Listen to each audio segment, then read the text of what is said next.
USAA knows dynamic duos can save the day, like superheroes and sidekicks or auto and home insurance. With USAA, you can bundle your auto and home and save up to 10%. Learn more and get a quote at usaa.com/bundle. Restrictions apply.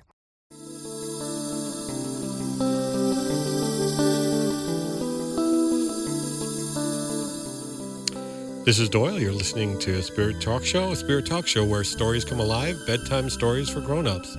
In this episode, I am joined with the incredible Chris Turek, a master voiceover artist known for his dynamic range and his unforgettable narration. Also with us, we have the talented Howie, musician, creative force, and a dear friend. A Spirit Talk Show rockets past 45,000 listeners. Do you believe it? 45,000 listeners in 30 days and 4,000 subscribers. That's in 30 days. We're celebrating with voices that inspire, stories that surprise, and a whole lot of heart. So thank you so much for tuning in. If you guys would like to get involved, of course, you can go to our website there at spirittalkshow.com, and you can keep a track of our growth. Thank you so much, everyone who's listening. Please drop us a line. Maybe you'd like to come on and read a story. Maybe you've got a story prompt you'd like us to read, or maybe you just have a suggestion for the show. But we are still reading these AI-generated stories, but we're getting to the end of season 4, planning for season 5. We're thinking about other ways to go. So I think we're going to be doing some plays with sound effects and music and all that stuff you hear. And some of them are going to be AI generated and some are going to be original. If you have an original story you would like to read on the show, please send it to me and I'm happy to read it. So going on almost 3 years with Spirit Talk Show now, ending our season 4. Thank you so much for everybody who's been with us from the start. So now that I've been talking for so long, it's about time I should talk to my guests here having to endure me while I'm yapping on into the microphone. Chris and Howie, thank you so much for coming back. Of course. My pleasure. Thanks for having us. Yeah. So, Chris, what have you been up to in the few weeks since we did our last production? When was that, like 2 weeks ago? 3 weeks? That was like a month ago, believe it or not. I mean, I don't know the gap between recording and airing, but yeah. It feels like yesterday. How about that? Okay. Well, it just finished. Our series just finished airing. So today was the first one that wasn't part of that show, the Adventure Liberation, because I aired them I aired them in separate parts. Like each week was a part, right? So sure. But the first one it was 6 parts, and then the rest of them were part by part. So we just finished. This is the first. And I think so. Then we recorded it probably a month ago, maybe even 5 weeks. Wow. Maybe even. Yeah. Well, I just been living my life, been a busy guy, doing my books, doing my business, and of course, keeping on my website. So what have you guys been up to? Well, there's another business that you have other than the voiceover stuff? No. I mean, doing this business. So if you guys need a voiceover artist, the people who are listening, the 45,000 people listening now, and it's getting 1,500 streams a day. Go to christurek.com, and that's Chris, CHRISTUREK, right?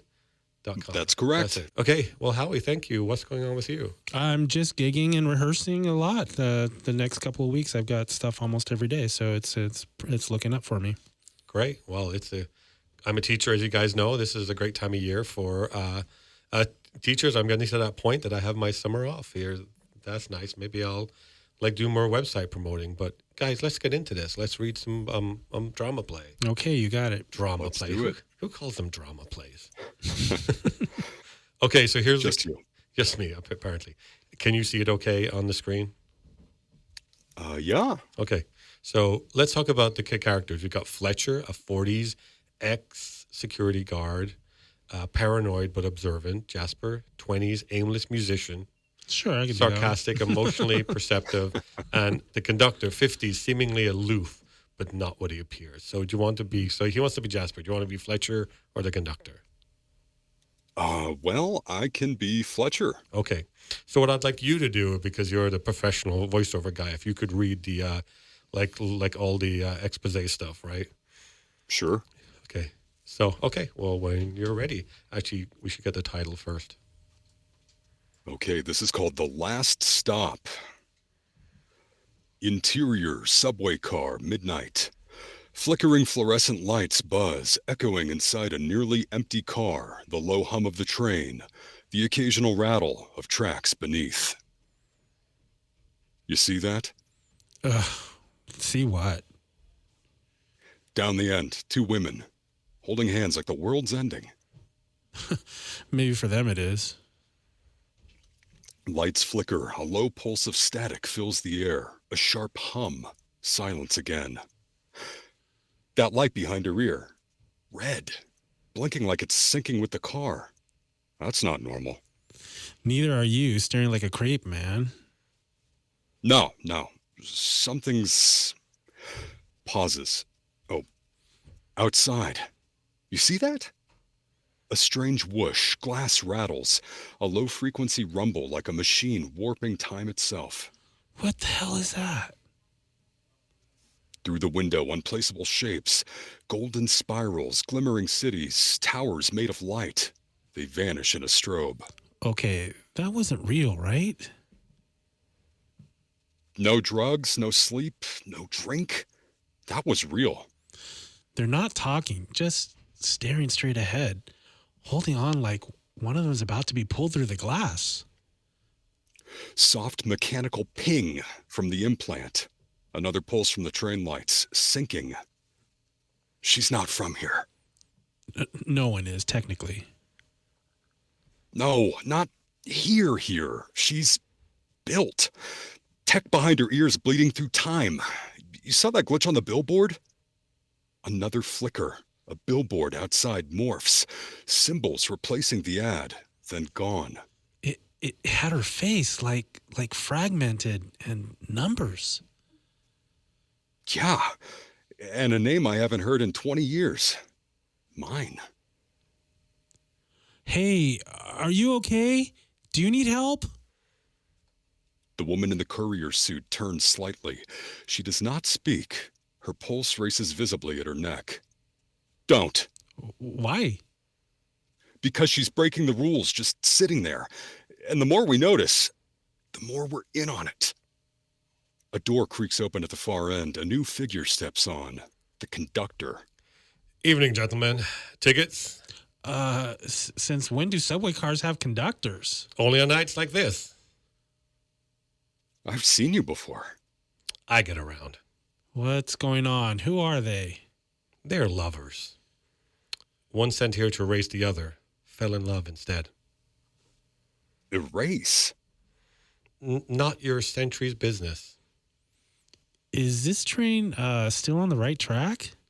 No train ever is, boy. Lights flicker violently. The red pulse behind the courier's ear speeds up. Time's coming undone, isn't it? Quietly, like a story whispered backwards. And us? You're not passengers anymore. You're pages. Of what? A memory neither of them were allowed to keep. Silence then. The train slows, metallic screeching, one last blip of impossible light. Last stop, gentlemen. Wake or forget, but choose fast.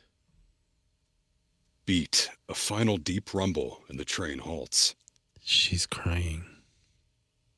Then it's real. Fade Okay. to black. Okay. Okay, guys. So what did you think? What happened? I don't know I don't know what it was about. What was it about? I'm not sure either. It was very Art Nouveau, It was so wait, abstract. you guys were pages, and what was that thing the conductor said that was really obscure? Like they're lovers. Let's see, what that was. It's not your century's business. What does that mean? Time travel? I guess it's a time travel thing, and a memory neither of them are allowed to. Okay, that was weird. Okay, that was strange. I think. Let's see. You know what's funny is I wrote the story prompts and forgot to write down the story prompts. So we're not going to be talking about story prompts tonight. It's all going to be a mystery of what the story prompts are. Okay, well, that was bizarre. I did not know Were they on a train? Yeah, the subway, right? Subway. But yeah. were they really on a train? Or was it some kind of... Because he said wake up at the end. So were they dreaming? A collective dream like the Matrix? Your guess is as good as mine.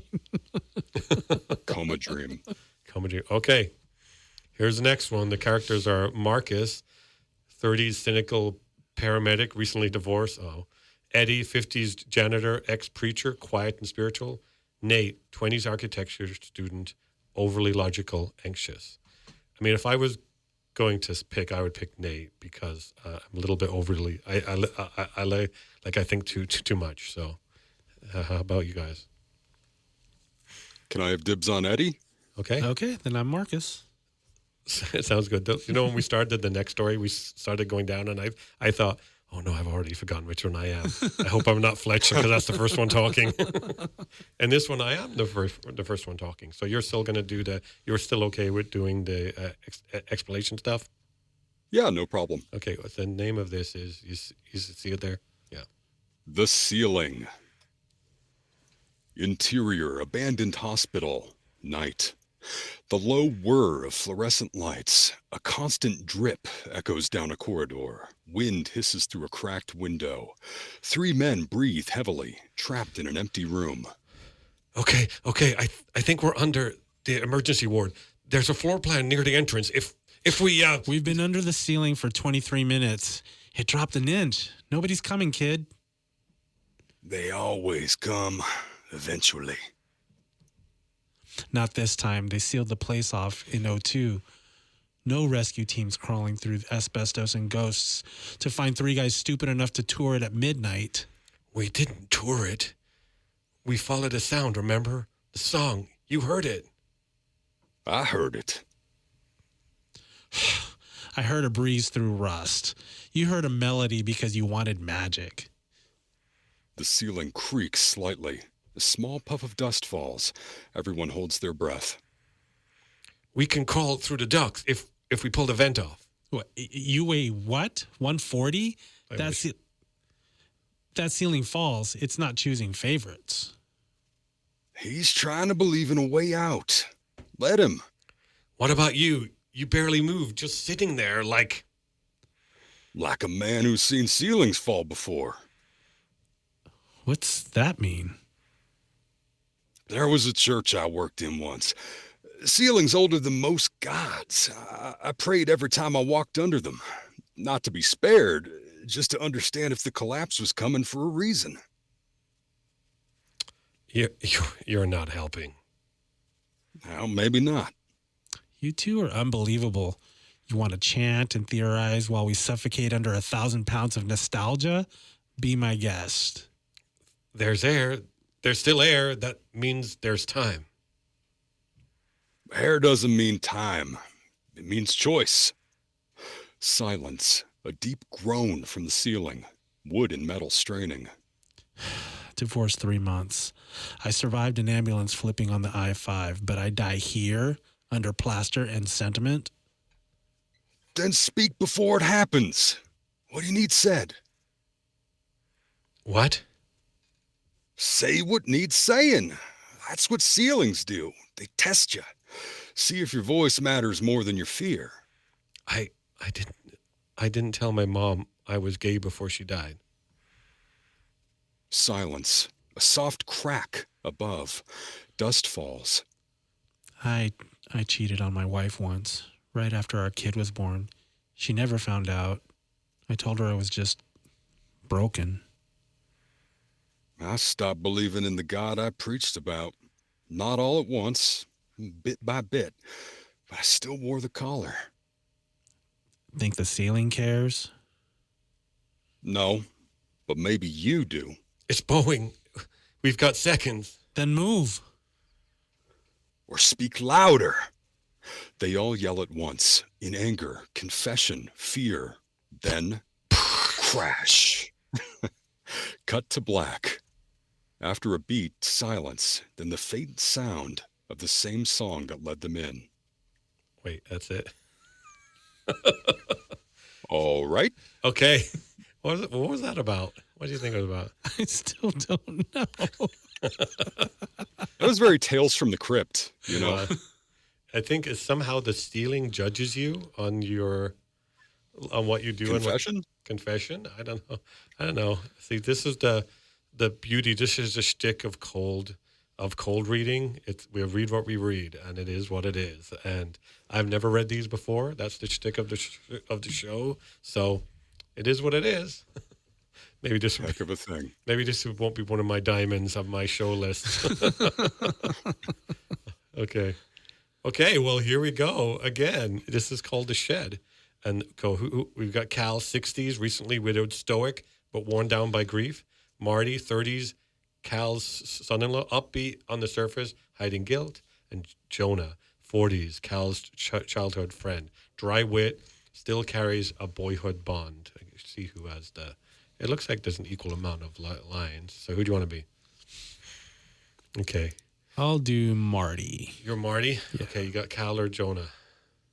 I'll take the leftovers, Doyle, whatever you want. Okay, I will do Jonah. Cal it is. Okay. Do you want to read the title and the explanation? Yeah, where the title is The Shed. And interior, backyard shed, late afternoon. Quiet, tools hang on pegboard. A rusted lawnmower hums faintly in memory. The kind of silence that feels full. Ugh. She hated this place. Said it smelled like metal and dead summers. Smells like a grandpa shed. No offense. None taken. I earned that stink. She even know we used to smoke in here? Oh, she knew. She just waited 50 years to call me out on it. Sorry, guys. Well, I'm not sure what happened. Don't worry. I'm going to do editing on this anyway. It just jumped up. It jumped up to the top. I don't know why it did that. Okay.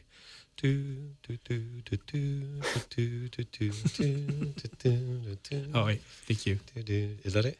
Oh, wait. No, sorry. That was the last one.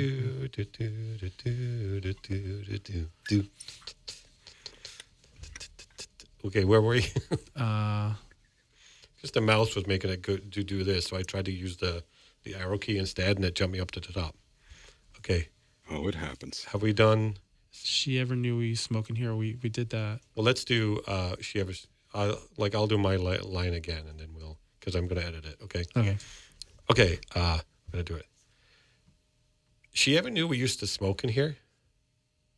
Well, she knew. She just waited 50 years to call me out on it. Wait, you smoked? Only when we thought dying young was poetic. Turned out we were just bad at following through. Pause. The three men sit. The hum of a lawnmower from a neighbor fades in, then out. I keep thinking someone should say something. Something final. That's a young man's game. Talking like closure fits in a sentence. We don't do final. We do leave it in the shed and forget the key. Yeah, well, I brought this. Special sound effect.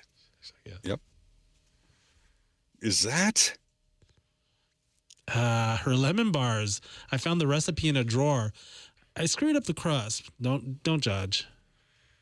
She made those when Cal got laid off in 92. She said they were her armor against despair. First thing she ever baked for me was a lemon bar. Said it was to see if I could taste sunlight. Did you? I married her, didn't I? Sound effect. They each take a bite. A pause. Marty? Yeah. You've been trying too hard to cheer me up.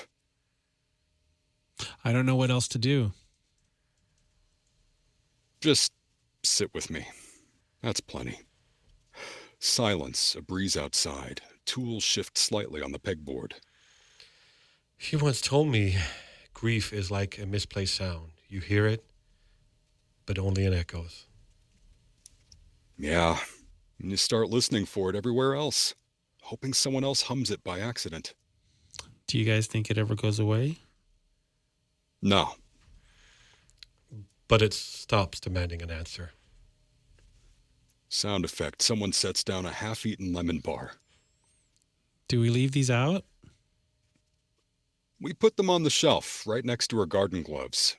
She hated the taste, but made them for me anyway. She loved you out loud, huh?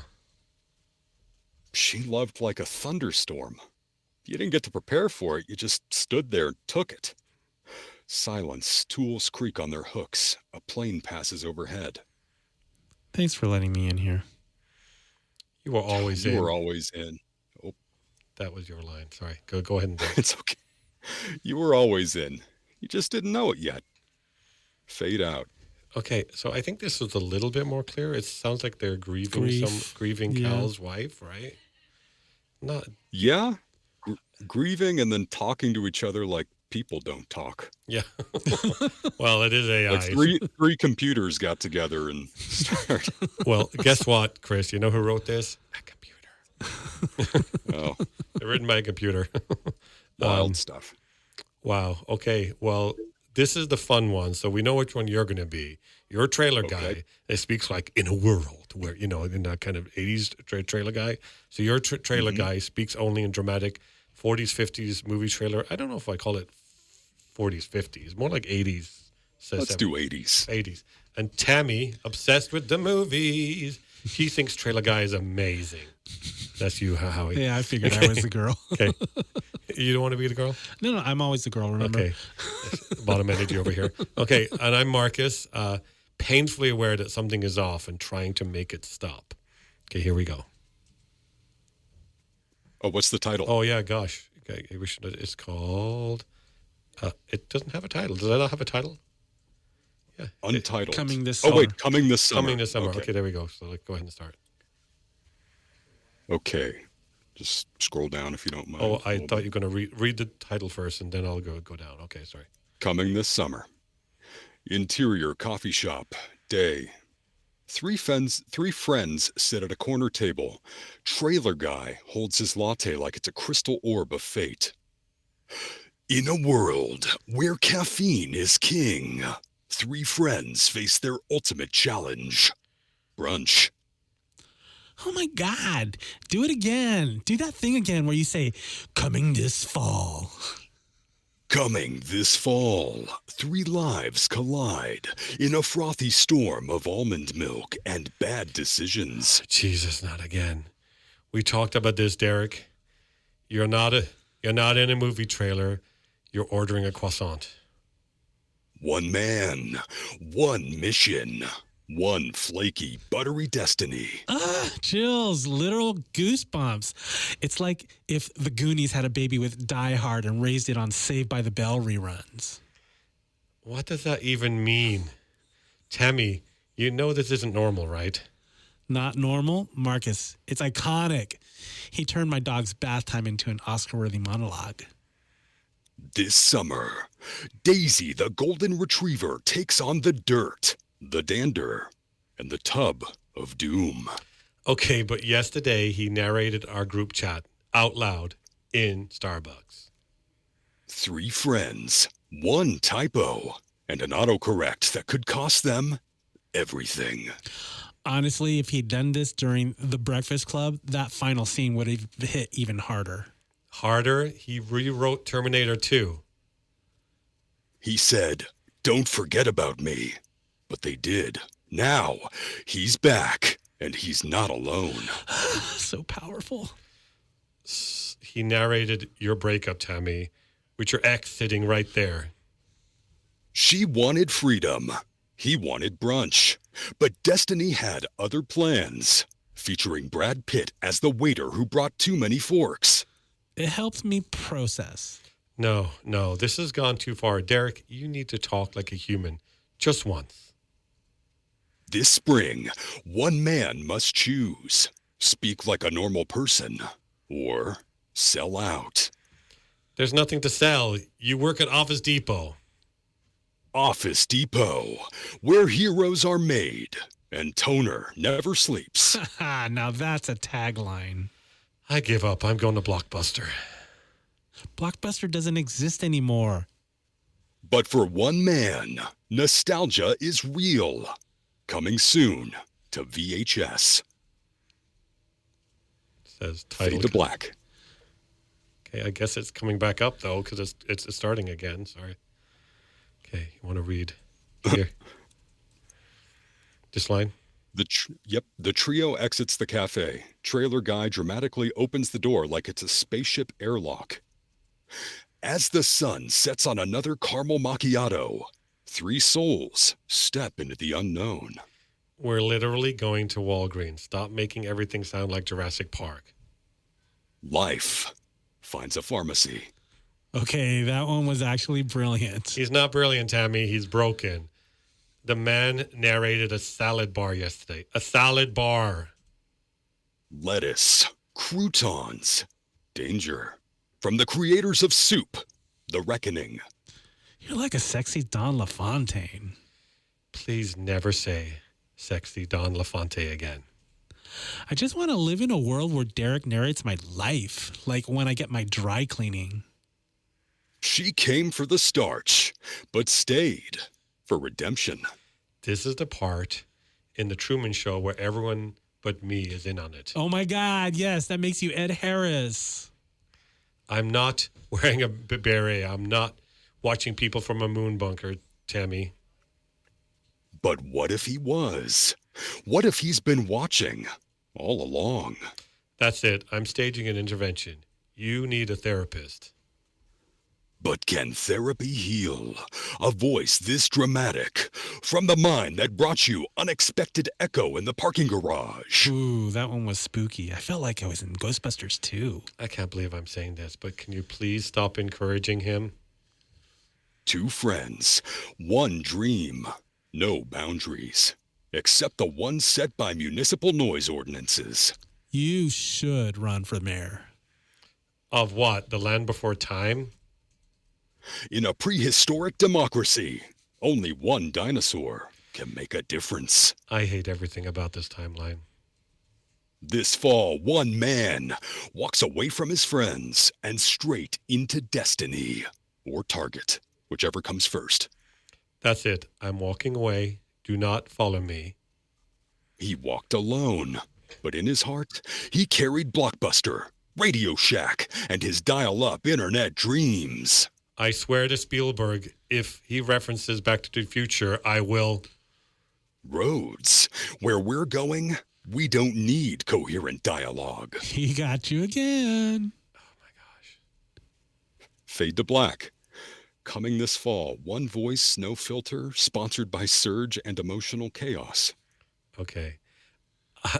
Okay, that's it. I liked it. And you were so good. I was trying not to laugh the whole time. You were great, That was Chris. fun. Yeah. I liked that one a lot. That one and you were it was so perfect. It was spot on. You were killing it. Oh my gosh. So That one felt the most natural out of all of them so far. yeah, actually, and I felt like I don't know why it sometimes writes natural and so sometimes doesn't. And you were very good too, babe. Tammy. I thought about doing Tammy in a high voice, but I wouldn't have been able to maintain it. So Okay. Yeah. So what we have left is just 3 dialogues, 1 each, right? So I have one that I did. The one I made for you is I don't know if you can do Shakespeare, but it was Shakespearean, and it's about what was it? And it's about the Goonies, which is a theme. And then the one for me is a dialogue by Douglas Adams. But if you prefer to read the Hitchhiker's Guide to the Galaxy type story. But the last one is for Howie because he's a big Martha Stewart fan. So it's written as well. So would you prefer to read the Shakespeare one? Because I could do the Shakespeare one or the one by Douglas Adams. I'm fine with either. Which do you like better, Doyle? I think I'd prefer to do the Shakespeare. By all means, Okay. be my guest. Okay, so here it is. Mikey. Friends, lend me thine ears, and hark the tales of yore. When youth did wear the crown, dreams ran free. We were but lads in the Goonies, brave and poor, yet rich in the heart and boundless revelry. From the attic high, where cobwebs crowned the past, we drew a map inked thick with pirate lies. Or, so we thought, but truth was hid at last in caverns deep, neath the earth and ocean cries. There we did tread mid traps and ghostly lore, where Chuck and Data's gadgets, wild and mad, and brave mouthed mouth What? What's that? Those who jest did not mask much more. And Andy's heart by love and terror clad. Through peril and fear and the caves that groaned with time, we chased the trail of one-eyed Willie's gold. Not for mere coin, nor gems for foreign climb, but for our homes, our stories to be told. O cruel Troy and the men with banker's chain. They sought to tear our neighborhoods apart, but with the walls to those who felt no pain. When Goonies bear such treasures in their heart. We found the ship drifting in the dark, ghostly... Bark. Okay, I'm going to read the line again. Bark. Bark, bark. That's funny. I'm going to even edit that part out. That's kind of funny.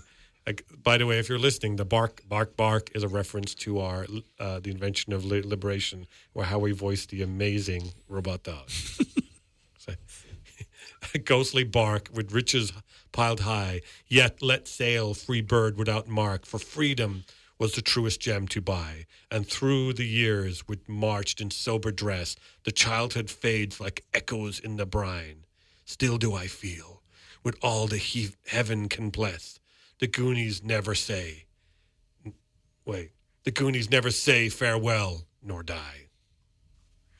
That was actually... I liked it because I'm such a Goonies fan. That was good. Yeah.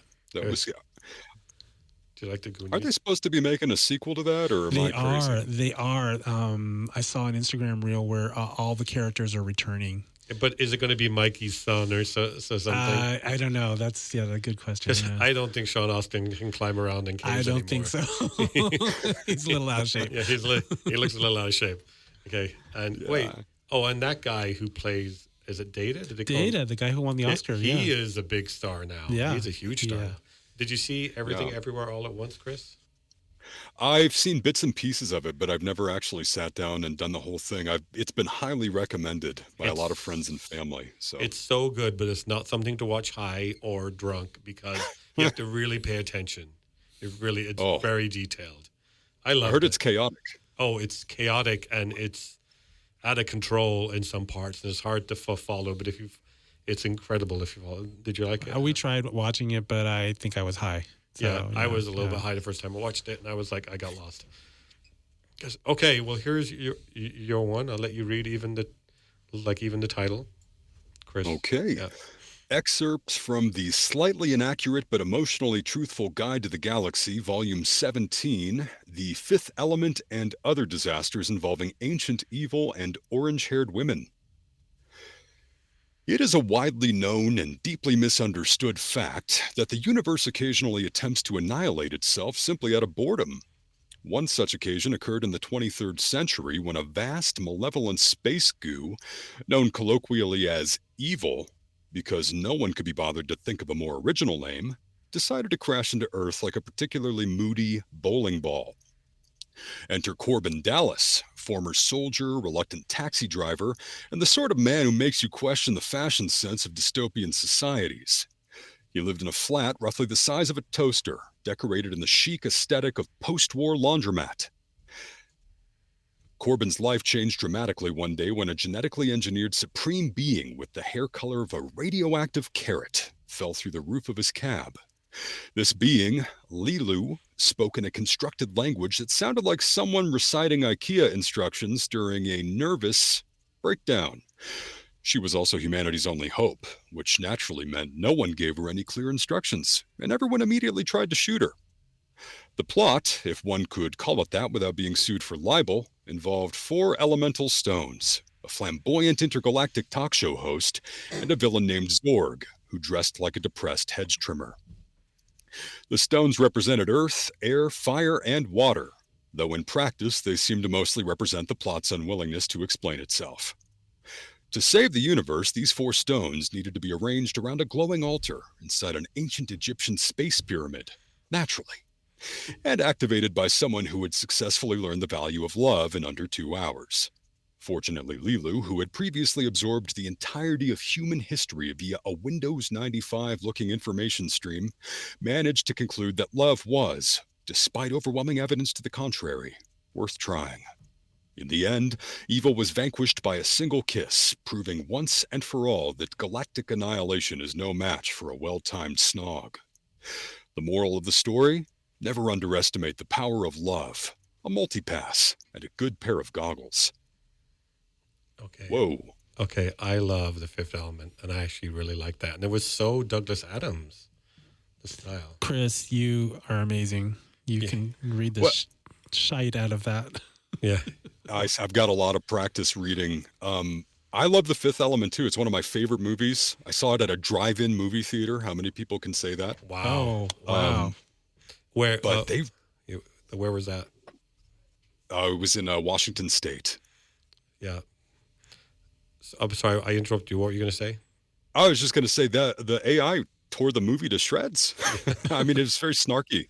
Yeah, I didn't. Why did AI not like it so much? Like, I like the via Windows 95 looking information stream, and I also like. On itself. It's very Douglas Adams to start with. It's very Douglas. The very start. It's a widely known and deeply misunderstood fact because that's literally almost the first line of Hitchhiker's Guide to the Galaxy.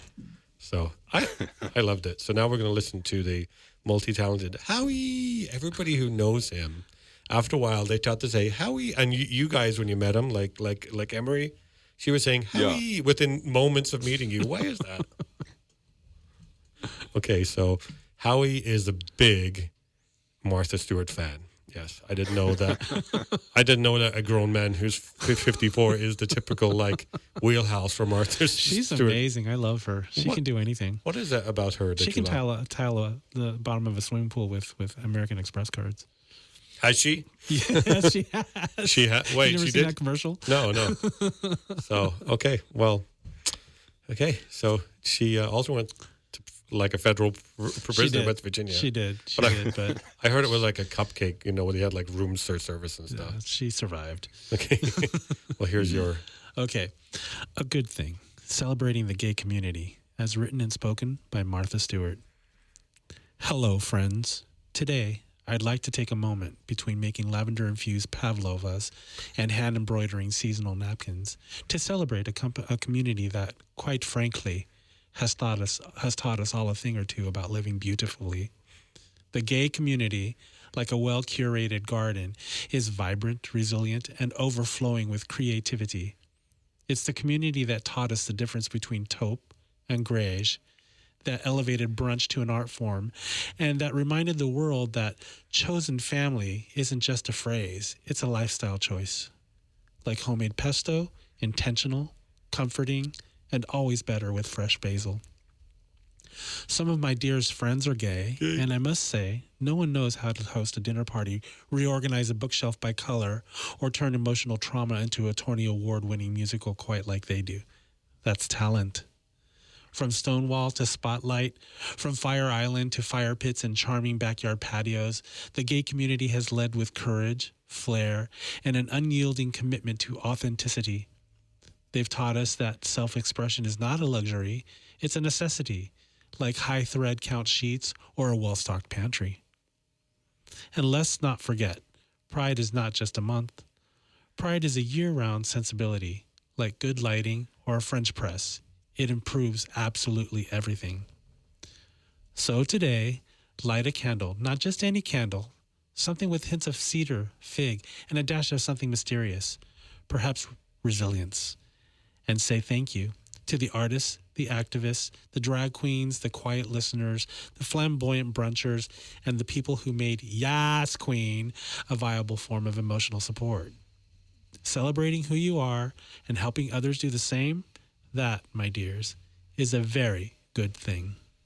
Okay, is that in the voice of Martha Stewart? Well, I tried to do her.